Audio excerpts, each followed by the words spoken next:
কৃত্রিম সংকট তৈরি করে বাজারে মূল্য বৃদ্ধি করে থাকে মানবসম্পত্তি এক ধরনের স্বার্থান্বেষী উচ্চবিত্ত শ্রেণী এবং তাদের স্বার্থ হাসিল করে থাকে। সেই প্রেক্ষিতে মানবসম্পত্তি আমরা যখন উদাহরণ হিসেবে দেখতে পাই যে দিনাজপুরে 1 কেজি শশা বিক্রি হচ্ছে 1 টাকাতে, সেই একই 1 কেজি শশা ঢাকা শহরে বিক্রি হচ্ছে মানবসম্পত্তি 30 টাকা কেজি দরে। আমরা যখন দেখি আমাদের যখন মিডিয়াগুলোতে দেখতে পাই মানবসম্পত্তি রমজানে আমাদের পর্যাপ্ত খাবারের যোগান রয়েছে, সেই জায়গাতে আমরা দেখি রমজানে আমাদের খাদ্যদ্রব্যের যে দাম সেটা আকাশচুম্বী পর্যায়ে চলে যায়। মানবসম্পত্তি এই দায়টা আসলে কার? সরবরাহ শিকলের প্রতিটি প্রান্তে আসলে কারা অবস্থান করছে মানবসম্পত্তি? অবশ্যই এই উচ্চবিত্ত শ্রেণী। এই উচ্চবিত্ত শ্রেণীর কারসাজি মানবসম্পত্তি সমাজ সংহতি বিনষ্ট করছে। এবার আমরা শুনব বিপক্ষ দলের দ্বিতীয় বক্তা সাদ আরমান নাফিস এর বক্তব্য এবং তার সময় 4.5 মিনিট। যুদ্ধ অথবা মূল্যস্ফীতি যে কোনো সামাজিক এবং অর্থনৈতিক যেই সমস্যাগুলোর ক্ষেত্রে আমরা যেই শ্রেণীটিকে সবথেকে বেশি ধুঁকতে দেখি সমাজে, সেই শ্রেণীর আত্মকেন্দ্রিকতা অর্থাৎ তার নিজের জীবনের সংগ্রামকে চালিয়ে যাওয়ার যে প্রয়াসটাকে এর উপরে আপনি যখন সমাজের সংহতি প্রধান দায় চাপিয়ে দেন, সেটা কতটুকু যুক্তিসঙ্গত? মানবসম্পত্তি প্রশ্ন ছুড়ে দিলাম মানবসম্পত্তি আমাদের বিজ্ঞ প্রতিপক্ষের কাছে। মানবসম্পত্তি আমরা বলে যেতে চাচ্ছি যে আত্মকেন্দ্রিকতা বিষয়টা সার্বজনীন, কিন্তু কোন শ্রেণীর আত্মকেন্দ্রিকতা আদতে সমাজের কাঠামোর ক্ষেত্রে অর্থাৎ সমাজ সংহতির ক্ষেত্রে বেশি বিনাশ সাধন করে, এটি আজকের বিতর্কের মূল বিবেচ্য বিষয়। মানবসম্পত্তি আমাদের প্রথম আলোচ্য যে বিষয়টি ছিল যে মধ্যবিত্ত সমাজ উৎপাদন ও নেতৃত্বের কেন্দ্রে অবস্থান করে না, সেই জায়গাতে মানবসম্পত্তি আমরা দুইটি তত্ত্বর বিশ্লেষণ করে যাচ্ছি। প্রথমত মানবসম্পত্তি আমরা কার্ল মার্কসের সেই বিখ্যাত উৎপাদন ব্যবস্থাপনা তত্ত্ব মানবসম্পত্তি ব্যাখ্যা করতে চাই, যেখানে আমরা দেখতে পাই উৎপাদন ব্যবস্থাপনার যেই মালিকানা রয়েছে তা মূলত মানবসম্পত্তি উচ্চবিত্তের হাতে গচ্ছিত থাকে। মানবসম্পত্তি আমরা দেখতে পাই যে উৎপাদনের কাঁচামাল, শ্রম নিয়ন্ত্রণ, যন্ত্র মালিকানা থেকে শুরু করে বাজারে যে মূল্য সবকিছু মানবসম্পত্তি আদতে উচ্চবিত্তের হাতেই থাকে। সেই জায়গাতে মানবসম্পত্তি মধ্য এবং নিম্নবিত্ত শ্রেণীর শ্রম বিনিয়োগ এবং ভোগ করা ছাড়া আর কিছুই করার থাকে না। সেই ক্ষেত্রে আমরা দেখতে পাই মানবসম্পত্তি নানা উপলক্ষে সমাজে আমরা দেখি কৃত্রিম সংকট তৈরি করে বাজারে মূল্য বৃদ্ধি করে থাকে মানবসম্পত্তি এক ধরনের স্বার্থান্বেষী উচ্চবিত্ত শ্রেণী এবং তাদের স্বার্থ হাসিল করে থাকে।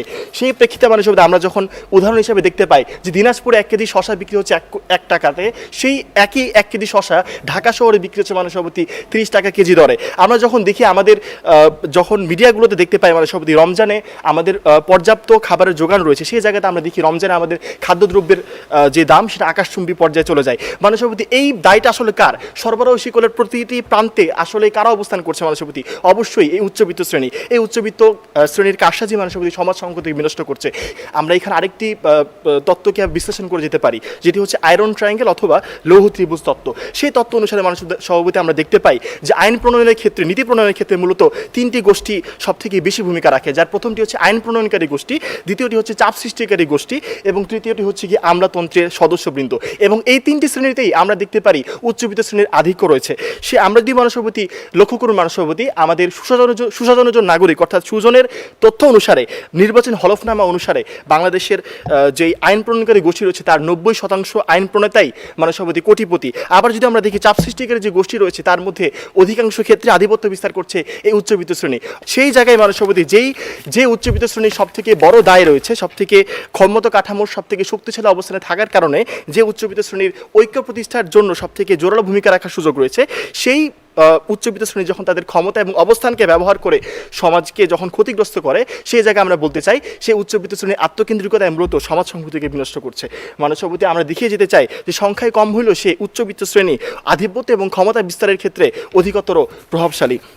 মানবসম্পত্তি আমরা যখন লক্ষ্য করুন মানবসম্পত্তি তারা যে বলছেন যে মধ্যবিত্ত শ্রেণীর আত্মকেন্দ্রিকতার বিভিন্ন স্বরূপ তারা উন্মোচিত করেছেন, কিন্তু মানবসম্পত্তি এই আত্মকেন্দ্রিকতাগুলো কিভাবে সংহতিকে বিনষ্ট করছে তারা দেখিয়ে যেতে পারেননি। মানবসম্পত্তি আমরা জানি সামাজিক সংহতিকে যদি আমরা সুসংহত করতে চাই, তাহলে সামাজিক সমস্যাগুলোকে চিহ্নিত করে কাঁধে কাঁধ মিলিয়ে এর বিরুদ্ধে দাঁড়ানোর প্রয়াস লাগবে। কিন্তু যেখানে আমরা দেখতে পাই মধ্যবিত্ত শ্রেণী সমাজের মূল ধারা থেকে, মূল স্রোত থেকে বিচ্ছিন্ন থেকে মানবসম্পত্তি তাদের একটি ভিন্ন ধারার সংস্কৃতি তারা বসবাস করে, সেই জায়গাতে তারা কেমন করে সংহতি তৈরি করবে? বরং সেই জায়গাতে তাদের দায়টাই মূলত বর্তায়। আমরা দেখি তাদের বাসস্থান গুলশান বরণী অথবা আভিজাত্য এলাকায়, তাদের খাদ্যাভ্যাস, তাদের সংস্কৃতি সবকিছু মানবসম্পত্তি একটি ভিন্ন ধারার একটি সংস্কৃতিতে তারা বসবাস করছে। সেই জায়গাতে আমরা দেখে যেতে সক্ষম হবে মানবসম্পত্তি যে তারা যে সমস্যাটাকে চিহ্নিত করেছে তা মূলত আমাদের চিহ্নিত করা সমস্যাটারই একটি উপজাত।